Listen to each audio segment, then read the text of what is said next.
So let's start. Laxman, Narashiman, I would like to start with you. What do consumers want today? What do they expect from manufacturers and brands in their sustainable consumption? You're targeting at me, right? Yes. Sorry, you're looking at him. So I was, I do look like a Lakshman more than an Andrew, but in any event. I think, first of all, I think what consumers are looking for is they're looking for products that, first of all, solve a problem that they have, which is what you would call as performance. So they want to be sure that if they buy something, buy an experience, that it solves a problem. Sometimes they can articulate what the problem is, and sometimes they can't. Mm-hmm. It's what's, you know, but it's clearly there, that's met or unmet, and they want that problem to be solved. The second thing they want is they want convenience. And what convenience is, it's multiple layers to it. One is where they buy the product or where they use the product. You know, we just walked in here and we saw a dispenser with sanitizer, which is a little bit easier because it's right there. You put your hand out there, it gives you something. It's convenience. Yeah. So they want convenience. They also want convenience in terms of how they use it. So it shouldn't be too complex. It's got to have simple instructions. So that's really what I mean by convenience. So where they buy it, where they can actually use it, if at all, and also how they use it. It's got to be easy. The third thing they want, and there's no question about this, is they want this to be not harming the world. They want it to be sustainable. And what I mean by that is they would like the product not to harm themselves. They don't want it to harm the environment. They would like to obviously ensure that the product itself is something that is not going to do bad to the world. Now, by the way, there's a lot of progress to be made in this area, and we clearly have accountability to make that happen even more than I think we have. But consumers clearly are looking for that. Mm-hmm. And the last thing they want is they want value. They want to pay for it what they believe it's worth. Yeah, of course. And so what you have to do is you have to balance these four things. You have to balance performance, convenience, the fact that it's sustainable, and do it in a way that's value. And value is at multiple levels. You know, you have rich people in the US who pay something, or in the UK or whatever. And then you have poor consumers in many parts of the world that frankly want things that are affordable to them in their, in a certain price point that they have. And your solutions have to find a way to bridge all that. That's really what consumers want. So how do you respond to these demands? Well, the first thing is really understanding that at a much greater level of detail. I know there are a lot of great students here, but we have to immerse ourselves in consumers. You know, we have a value in our company, which is putting consumers and people first. But we have to understand what they want, and so we actually live the lives that they have. We try and understand what is a problem that they have that is being solved versus not being solved. Are there ways to do this in a better way, better than our competitors, for example, so they choose us versus choose someone else? So real consumer understanding. You have to then couple that with science. And I think this is an area, obviously, that is bursting with opportunity. And I think, we have a collaboration, for example, with Solvay. But science and the work that's being done by all of you gives us options around how we can meet those four things in a way that is something that consumers can afford and we can afford as well. And so science plays a major role in unlocks for us around how we deliver what consumers want, how we ensure that it's done in a convenient manner and its performance. So it's a combination of consumers and science then brought together in a product or a solution where, by the way, we have lots of opportunities. I mean, we're not perfect in any way. We have lots of opportunities there. But then we have to find a way to get it to consumers in a way that is actually convenient, but still not harming the world. Yeah. And all that put together is how we have to work, and that's what we do. And if you look at a product like, for example, here in France, where we have a product called Finish, which you put in your dishwasher. Now, this product Finish here in France is a product that, by the way, we are teaching consumers how not to use water after you've eaten to clean it. But instead you put it in, it cleans it in.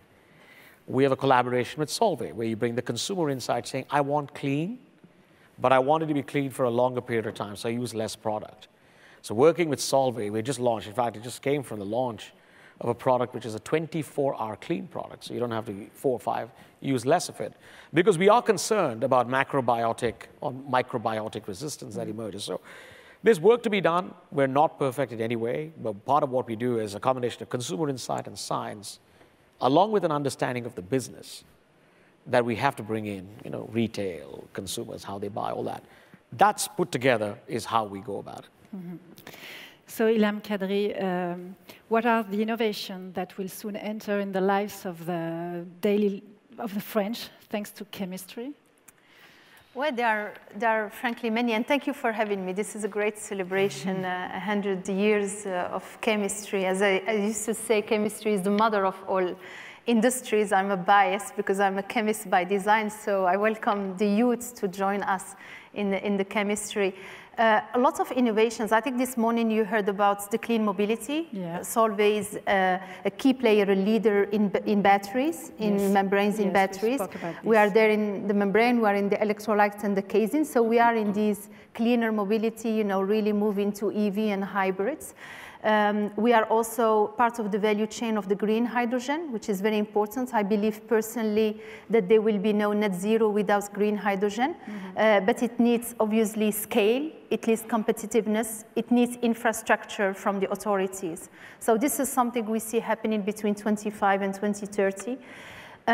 So that's probably the clean mobility, etc. The second thing, and I leave it to Andrew, we'll talk about circularity and how we have to change our linear model from produce, well, even design, produce, consume, and then waste, gaspiller. To actually, we as innovators, the chemistry innovators start thinking like, your shirt, you don't throw it after the first usage. We need to think the same way for a product. So I think that's a second area where we are going to bring more innovations. At Solvay, for example, believe it or not, we are a leader in natural vanillin, and we produce it from rice husk, which is a waste. Donc c'est la peau du riz. And we extract a molecule, we bioferment it, we produce natural vanillin. You are enjoying in your cakes and patisserie, yeah? You like that, or chocolates or macaron.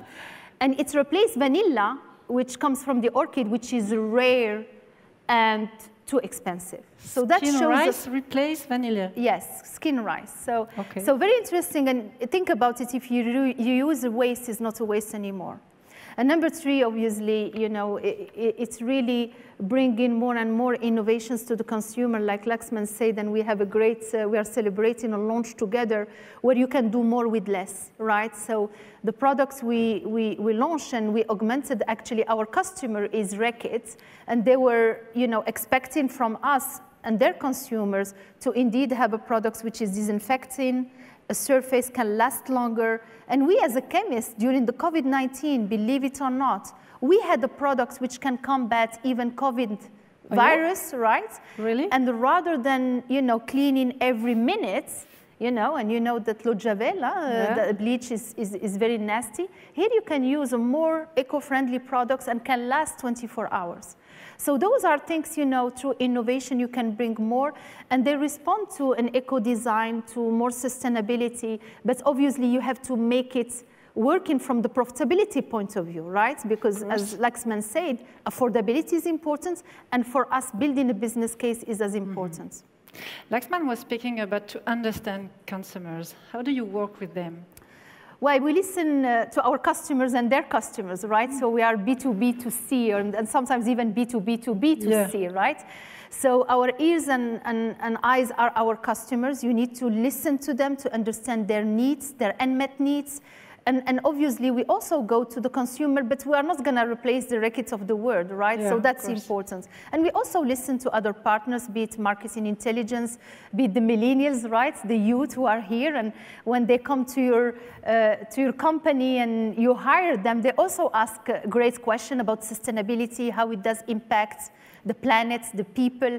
We listen to nonprofits, associations and foundations who are also helping us constructively to really challenge the status quo. So I think we have a radar, right, where we are getting different multiple data points, and with that we enrich our development plan and our innovation path. Do you think that bio-based materials will be able to take over from petrochemical products?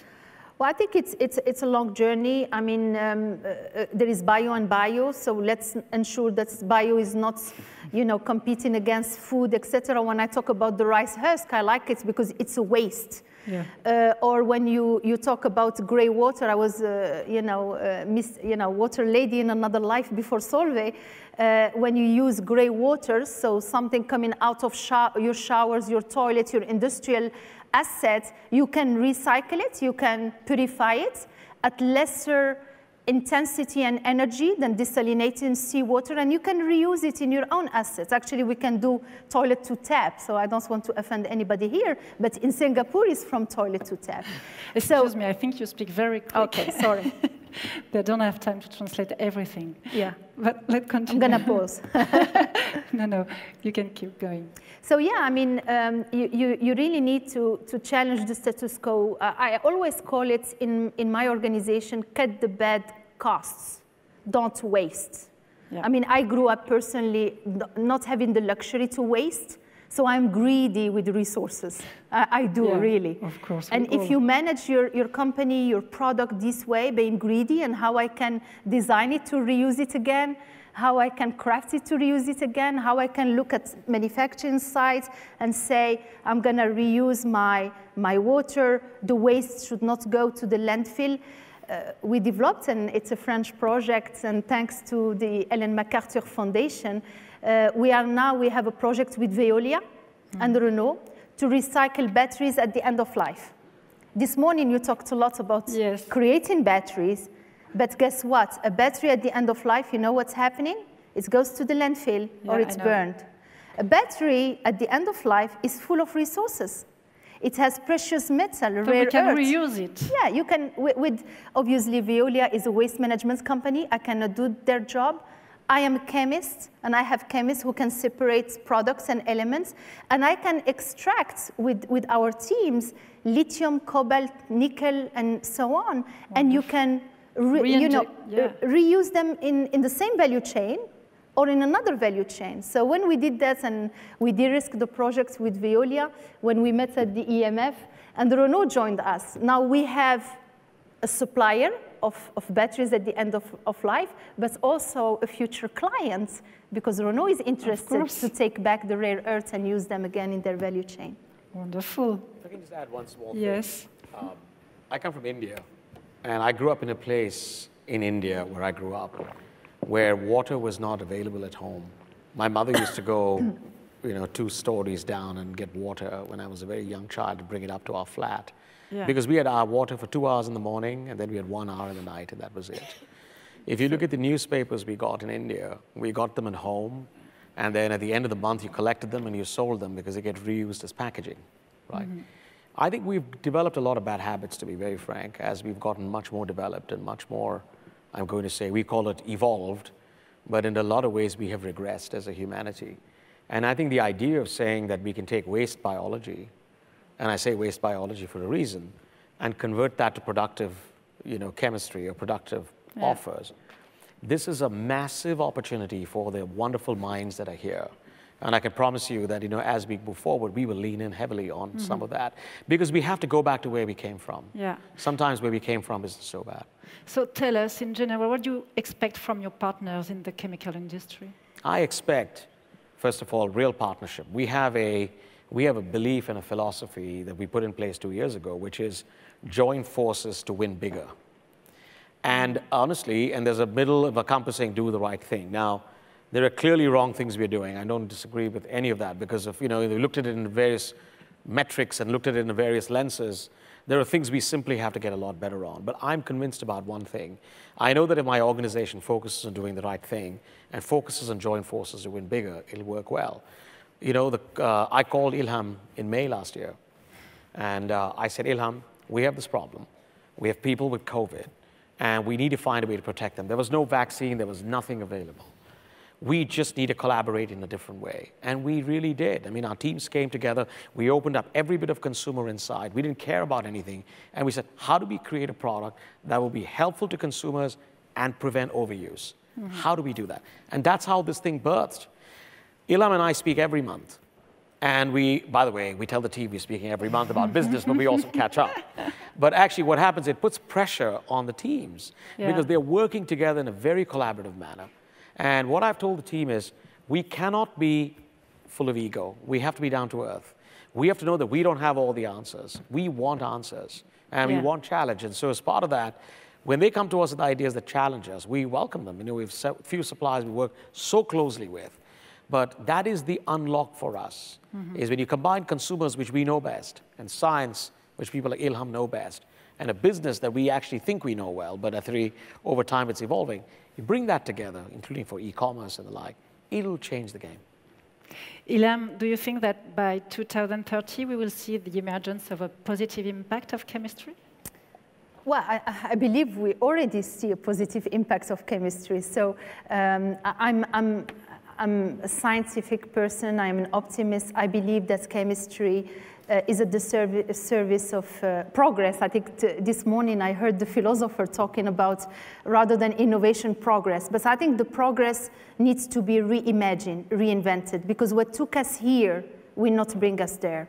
And I think that reinvention of chemistry is what we are talking about. Because chemistry is a science. That science is there to evolve and continue progressing. So yeah, and the youth is here. We are all leaders at the end of the day, preparing our companies, the word to the youth who are going to replace us. And I hope by 2030 and 2050, obviously, Europe has pledged neutrality. The Biden administration has joined the Paris Agreement, and I applaud that. China is talking about 2060 carbon neutrality. And without modern, agile, digital, circular chemistry, this is not going to happen. And if you want to be carbon neutral in 2050, you need to do something now for 2030. And that's why the milestone, and President Macron has also launched, the new plan for, injecting money in EV. He recognized, by the way, chemistry as an essential,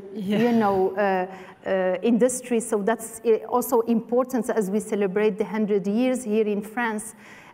It's so important that the ingenuity of our people, that innovation, and sometimes we need to de-risk it, because we are business people. We don't do it for charity. That's also important to keep in mind. So you need to find the balance, people, planet, profits, and that's profitability. This is where we need authorities, we need partners, right, to de-risk. Lexman, we did one project now with Veolia and Renault. We are doing the recycling of batteries, and together we can go faster than alone, faster and quicker and probably further. Thank you. Andrew Morley, I remind you are the CEO of Ellen MacArthur Foundation. What do you expect from your partnership with a chemical player? Well, firstly, thank you for having me here. And again, this morning I thought was an extraordinary discussion and extremely encouraging, actually. I think the conversations about biodesign, bio-inspired, the shift towards innovation for biomaterials is extremely important. And the other thing that I found inspiring about this morning was the fact that there are so many young people here who do absolutely represent the solution. If you think about it, the nature of the challenge that we have across the various global challenges, if we think of how science is showing us today the extraordinary negative impacts of a linear economy, whether it's climate change, whether it's biodiversity loss, whether it's accumulative persistent pollution, whether that's plastics or whether it's chemicals. Today we know this is a massive, massive problem. And if you think about the growth of the economy at, say, 3.5% in 20 years, the global economy will double. And if we double the linear economy, we're going to double the impact of the linear system on natural systems on the world in a way that's pretty incomprehensible. And carry it forward again at that rate, within 40 years, within the lifetime of the young people in this audience, that doubled economy is going to double again. And this is very, very difficult for us to get our heads around, but what it does say is that we have to be really ambitious in the innovations that we are looking at. We have to be really ambitious in the solutions that we are developing as industrial solutions that will be inserted into the mainstream of the economy, that will become the everyday choices of people. And I think this is really, really crucial to understand, that when you look at the nature of the global challenges, whether it's climate change, persistent pollution, biodiversity loss, the innovation that we can drive in the industrial system is the solution. It's the fastest way that we can actually drive positive impact into the world globally, because it's not going to occur through the alignment of policy around the world in 190 plus countries anywhere near fast enough. So the topic of innovation towards a vision of a circular economy, and the circular economy is not just about waste and recycling. Many people think of it as a better recycling agenda, but it's a vastly bigger idea than that. It's about system solutions. It's about the circular economy as a framework for system solutions that keep materials and components in use longer in the economy, more productively, creating new forms of economic value, offering people better choices. This is the innovation opportunity that exists, and this is why we work with companies like Solvay and Nestle and Unilever and Danone and IKEA and H&M, Google, BlackRock, the world's largest investor. We work with all of these companies, and they recognize, the leaders of these companies recognize that what we're talking about isn't an incremental sustainability agenda, it's a fundamental transformation of the way in which we make and use things in the economy. It's a fundamental transformation in the way we think about economic value creation. And the expectation we have of our partners is that they work with us and we work with them on that innovation and solution space. So you think that the ecological transition necessarily depends on effective collaboration between companies and representatives of civil society? It requires both innovation within companies and leadership within companies to set the ambition level high enough to drive entire organizations towards a vision. And, as we've heard, it does require collaboration across ecosystems. And it also requires the type of political orientation to actually help these innovations emerge. We need to actually be encouraging new forms of innovation within government to enable these solutions to become more viable. We need to reorient public funds towards innovations that are aligned with what we're talking about. So it's a combination of things. And remember, these are not reductive, singular, narrow solutions. These are system solutions. So these are about product service systems, so how things sit in a system. So, if I buy a phone, am I buying a product that I use and then throw away, or am I borrowing this effectively or leasing it and then returning it into a system? And if you think about the macro trends, this is full of extremely valuable materials, and the chemistry we need to chemically extract this is going to be super important. So it is an ecosystem solution that we need to think about, and it's about business models. So, do I sell the phone, or do I provide it as a service? And how do I shift to business model innovation as much as material innovation as well? So you work with Solvay. What results have you already been achieved? Well, I think Solvay is a really good example of a strategic partner of the foundation. And Ilham is a champion of the idea of the circular economy. I know that within Solvay there is an enormous amount of discussion around these types of topics and a reorientation of the workforce and empowering and educating and providing skills and spending days on innovation challenges. I think you had one last week, which 12,000 employees participated in. Yeah. So this in and of itself, to be articulate about the vision as a company leader is an important part of this. To be setting the ambition level and you know, I challenge Ilham and the team with their ambition levels, and I know it's tough. You know, this is tough. It's a transition. We talked about it earlier today. And in particular in this moment, post-pandemic, it's tough. But this is what is needed, and it's actually what society wants. And when you ask a question about what the consumer wants, I think first off... We all want that. Well, I think first off, people, you know, many people are uncomfortable being called a consumer. I am. I find it offensive. Of course. I'm a person. I'm not part of a consumerist model. Yeah. And I want to be given choices. And I find it really hard to live in a world where I have limited choices. I'm sure everybody does. Yeah.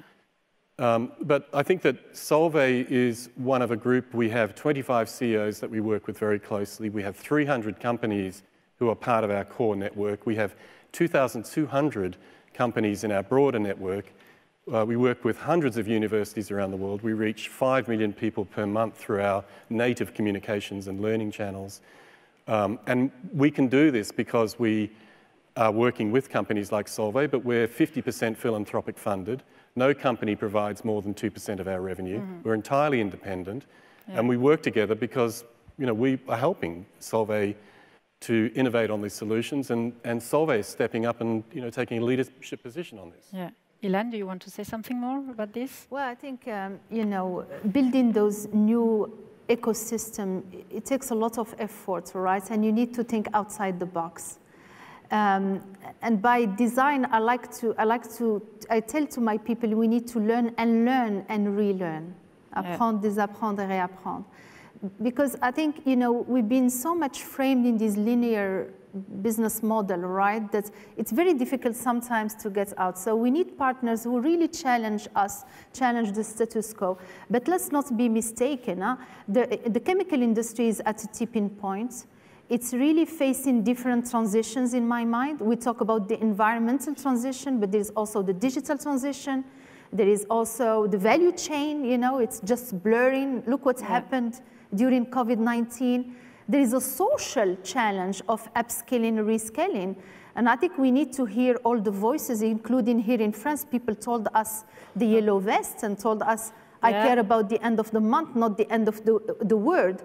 So I think we need to be mindful as leaders of the chemical industry, but at the service of human progress, how we can work together to really build win-win-win and something where, you know, it can last, you know, longer. Build a business case, not anecdotes. Anecdotes are not gonna go, you know, far. So yeah, and you know, the mobile phone, a customer, but it's all about customer. If Lexman didn't call me, right? I challenge the team and then they work together because I know that the customer is there, they're opening the books, so I know we're gonna win together. The same happened in the mobile phone now in the US. We are the first solar farmer in South Carolina on the top 12 top companies, including Google, etc., in the US, because customers ask us to produce smart devices out of solar energy. So that's why we did that. And now we have, you know, a park with like 500 soccer fields, le football français, pas américain, so 500 soccer fields where we have solar panels and we produce three commercial business units have moved 100% electricity, while in the US there is no pressure yet on industry. So I think sometimes we go ahead of what is asked us by the regulation because there is a demand, and because with the customers we can de-risk it and the consumer wants it. And sometimes, like green hydrogen batteries, we need the authorities to help us, right? Because without charging station, even if I give you an affordable battery, you know, consumers are not going to be attracted. So it's a collaboration, constructive one, and I think private-public partnerships are important. Okay, and you were speaking about to think out of the box. Maybe you need new skills. Young people maybe think differently than us. We'll speak about this now. Thank you very much. Thank you. Thank you. Merci beaucoup.